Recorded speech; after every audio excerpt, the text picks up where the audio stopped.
Diyan kasi. Diyan kasi nanggugulo. Diyan, magseryoso ka nga. Ilang years ka na sa gawain video? 13, ganun. Since birth? Opo. Kasi dumadala po masama. Yung based sa experience mo lang, ano yung kahalagahan niya ng pagiging Kristiyano mo? At saka yung important din ng relationship mo kay God. Ba't po importante dahil ito po yung pinapaniwalaan natin, tapos dito po tayo napapalapit sa Diyos. Tapos dito po tayo humihingi ng tulong sa ano po, kunwari po sa araw-araw.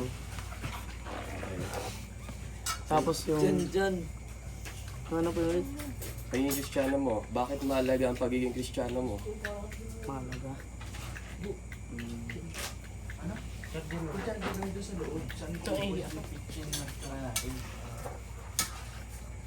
Bilisan mo. Ikaw na next. Mahalaga maging Sige, wag-connect dito.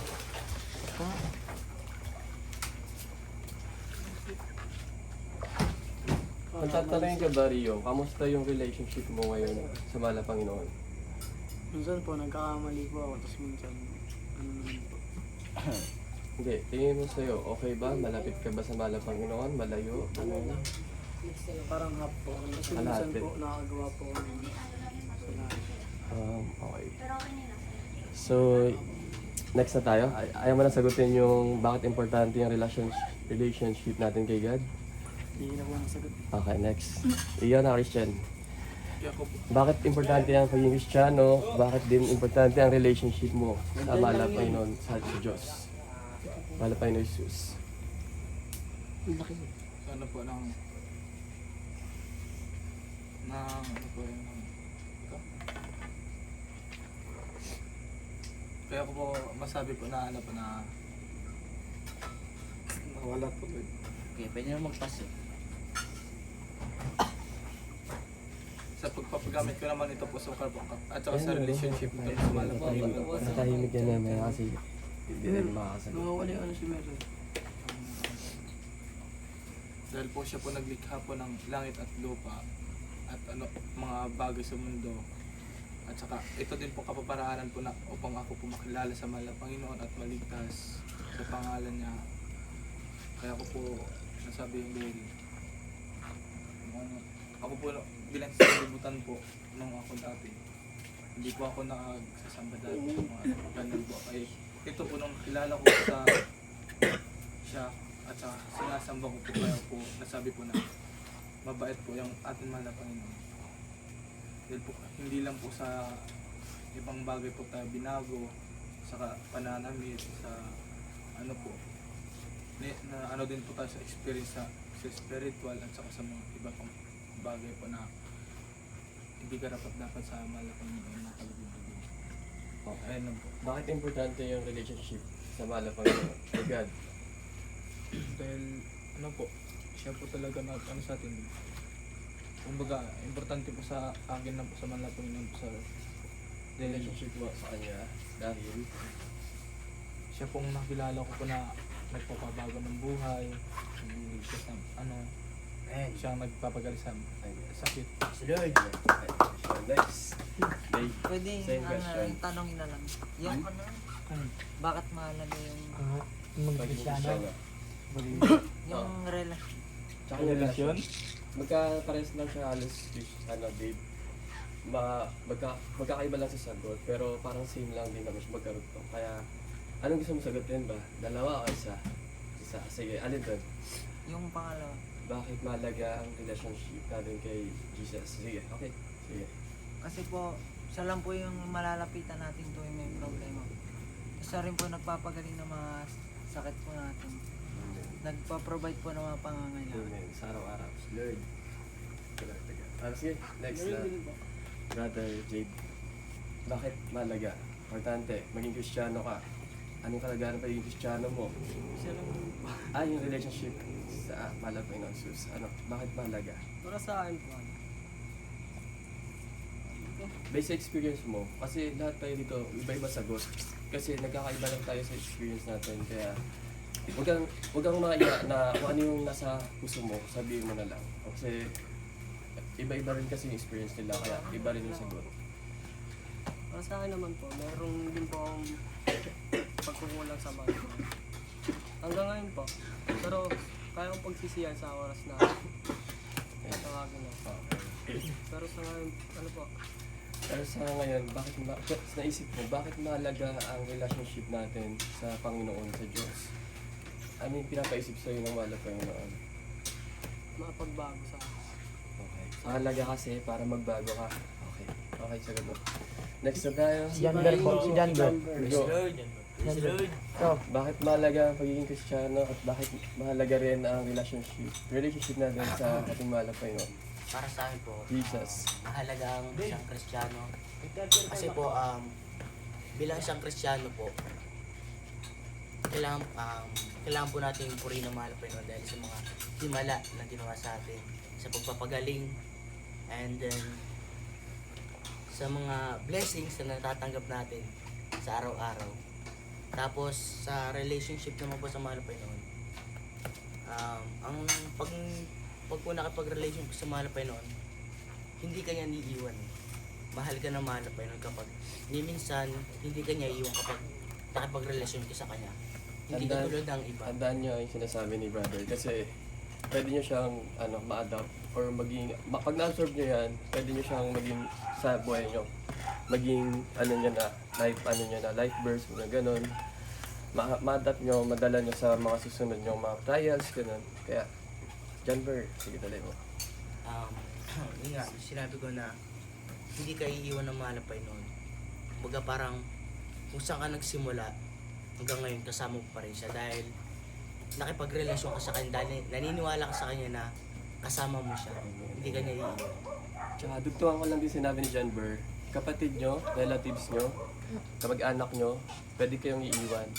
Pero yung sinabi ni Janber, mahal na Panginoon Jesus, never kayong iiwan. Magkasala man kayo ngayon, after nyo humingi ng tawad sa puso, papatawarin kayo ng mahal na Panginoon. Tsaka, ganun pa rin siya. Magiging same pa rin siya sa inyo.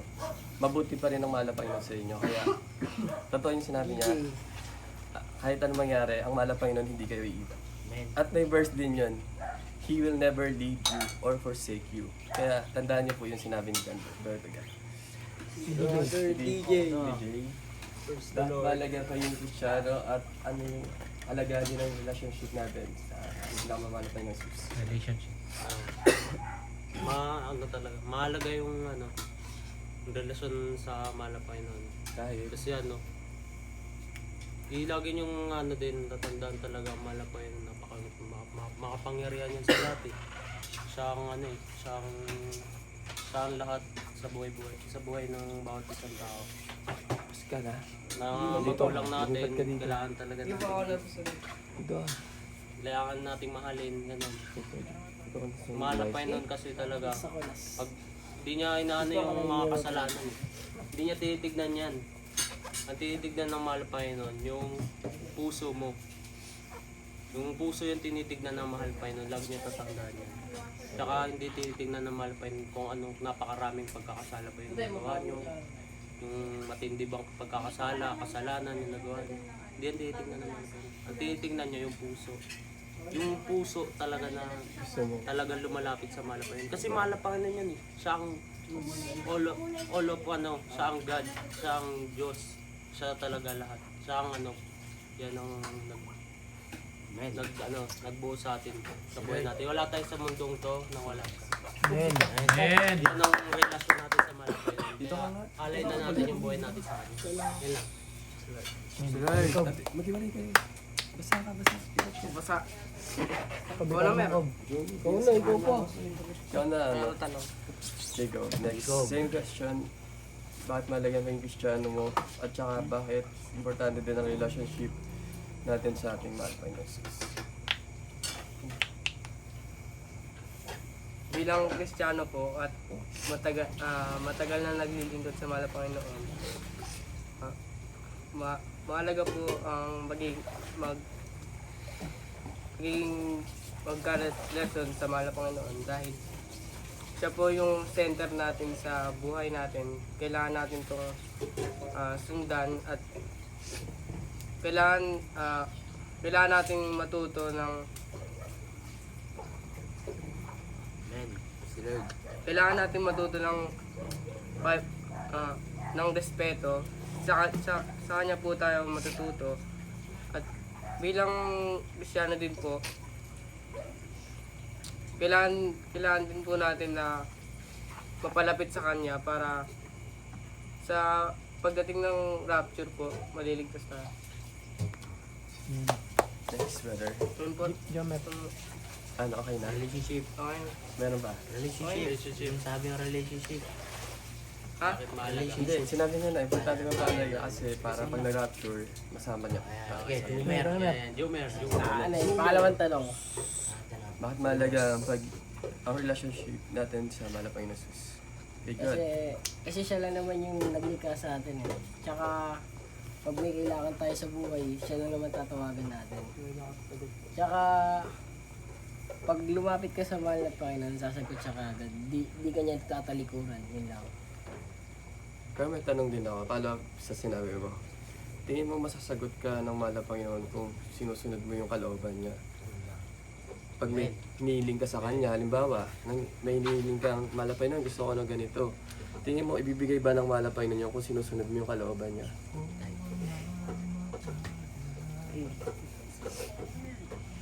Kasi nasabi mo na rin, Jumer, na malalapitan natin sa lahat na oras ang mahal na Panginoon. Oo, malalapitan natin ang mahal na Panginoon sa lahat na oras. Pero in time na sa tingin mo, sinusunod mo ba yung kalooban niya? Halimbawa, di ka nakakasunod sa Kanya. Tingin mo, magagrant ba ng mahal na Panginoon yung mga hinihiling natin sa Kanya? Hindi. Okay. Yun, bali magiging face to face na siya, Jumer. Yung sinasabi natin malalapitan agad ang mahal na Panginoon, yun yung kung kalooban na ng mahal na Panginoon na susunod natin. Tsaka yung mga hinihiling natin, magiging answer prayer agad yun. Once na, yun nga, nasunod na natin yung kalooban ng mahal na Panginoon. Pero in time, lagi natin matatawagan ng mahal na Panginoon. Amen. God, okay, next. Okay na, Jumer. Sige, na. Si Nash na. Tapos na siya. Di ba? Hindi, nag-skip si Nash. Same question lang, Nash. Anong kahalagaan ng pagiging Kristiyano mo at saka ng kahalagaan ng relationship mo sa ating Panginoon? Yung last part. Yeah. Mahalaga yung relasyon ko po kahit ano, mahalaga po kasi binibigyan niya po ako ng pag-asa, tapos motivate niya po ako pag may hinaharap po akong mga Pagsubok. tapos binibigyan niya po ako ng yung mga hinihiling ko po, binibigyan niya po. Pero pag hindi naman po mangyayari yun, alam ko naman po may dahilan kung bakit. Amen. Binibigyan. Ay, ganun si Nash. Pagka may hindi pa nabigyan ng malap na ibig sabihin, meron pa kayong Kailangan gawin na hindi nyo pa nagagawa. May important, may may dahilan, may reason ba ang mahal na Panginoon bago niya ibigay sa inyo yung mga pinagpipray nyo. Doon nung kay Jumer kanina, once na nasunod na yung kalooban ng mahal na Panginoon, lahat ng pinagpipray niya, possible i-grant na ng mahal na Panginoon. Unless, po siya, malayo sa mahal na Panginoon tapos hindi sumusunod sa kalooban. Kasi nakalagay po yan sa Bible. If you love me, keep my commandment. Obey my commandment, sabi. Kaya, napapatagal yung process, yung answered prayer natin minsan, dahil hindi po tayo sumusunod sa mahal na Panginoon. Yun na lang po yung talaga. Either hindi tayo sumusunod sa pinapagawa niya, or meron tayong mga tinatago pang mga kasalanan.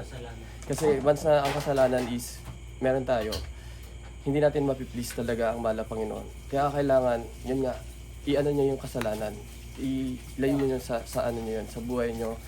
Tapos, sunod-sunod na yan yung blessing na papasok sa, tsaka yung prayer na i-grant na yan ng mahal na Panginoon. Kasi wala naman nang nagiging hadlang. Yun lang naman yung nagiging dito, hadlang.